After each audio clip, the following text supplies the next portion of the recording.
Now, my first exposure to the Earth not being a spinning ball, flying around the sun with Babylonian god planets and Pluto, my first exposure was that I was in an instrument class and in the Army, and I remember coming across the statement, for the gyroscope. Now, the gyroscope is a very important instrument. It's one of your most important for flight. And because it'll give you the artificial horizon, and if that artificial horizon doesn't work, a lot of times, if you're counting on it, how would you know it's not working? And you could have no visibility at all, and it could kill you. So you've got to know when that thing's not working. But when it is working, all is well, because it gives you the horizon from the time you took off till the time you land. Now, in this class, I ran across a statement about the gyroscope, provided a flat, stationary, non-rotating Earth. Now, I remember when I come across that, I said, excuse me, where do you get one of those? And we launched a discussion, okay, in 1978 about the Earth being flat. And we had the same horse laughs in there as everybody else. And we had a couple of guys that swore that the Earth was flat, and everybody else was just crucifying them for thinking that. And I was just amazed. I was sort of on the side of the globies, because that's all I'd been taught. But at the same time, I'm thinking, well, how in the world is this thing only going to work on a flat, stationary, non-rotating Earth? That doesn't make sense. And then they shut us down after about 15 minutes of discussion and told us to be quiet. And they said, there's only 2 questions on the test. No matter what you do with those 2 questions, just get the rest of them right. Okay. All right. 2 questions. And I got them both right. But I had to be a flat earther to do it. They were seeing me coming.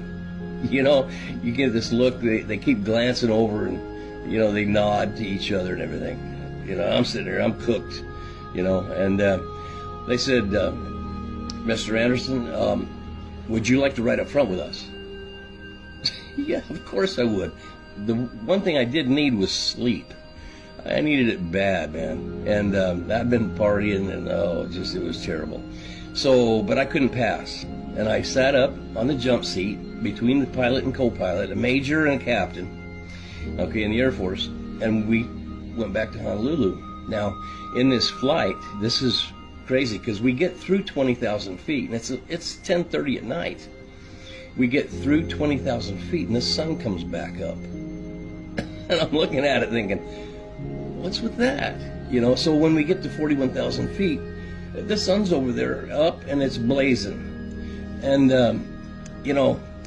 so I had a few questions, all right? And these 2 pilots are looking at me like, here it comes. I says, hey, excuse me, this is beautiful, first of all. 41,000 feet, I don't get here very often. Never been back. Okay, but this is great. You can see the curvature of the Earth. And the major, the pilot, he turned to me and says, where? Show me. And I won't go into too much detail, but he says, look, the sun's not going down. He says, you saw the sun come back up, right? I said, yeah. What's with that? He says, well, it's not going back down all night. You're going to see it off the left side. And it's going to come around off the nose, and by Honolulu tomorrow morning, it's going to be about 2 o'clock off the nose, and it'll be coming up.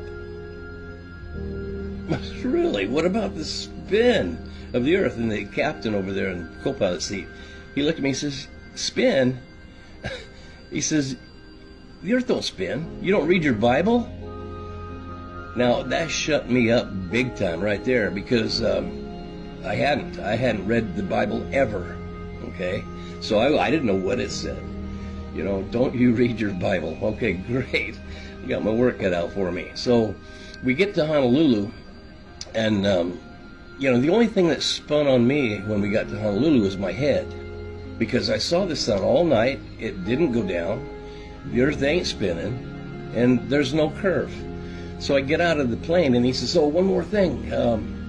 He says, if the Earth is supposed to be round, like they say, okay, it's 8 inches per mile squared. That's the math on the curvature. Go find it. Look for it and go find it. The first thing I did was I got up the next day and I went out to the North Shore, and I was looking for Kauai because I'd seen it before. And there it is, Kauai, 108 miles away.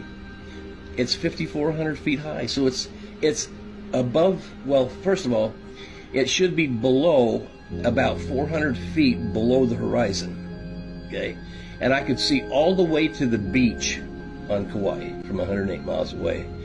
And so now here I am. You know, I'm a bona fide flat earther because I can't deny it. I can't deny it. And see, that's the problem with flat earthers.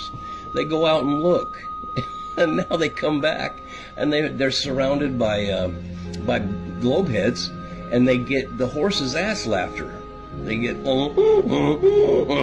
you're a flat earther.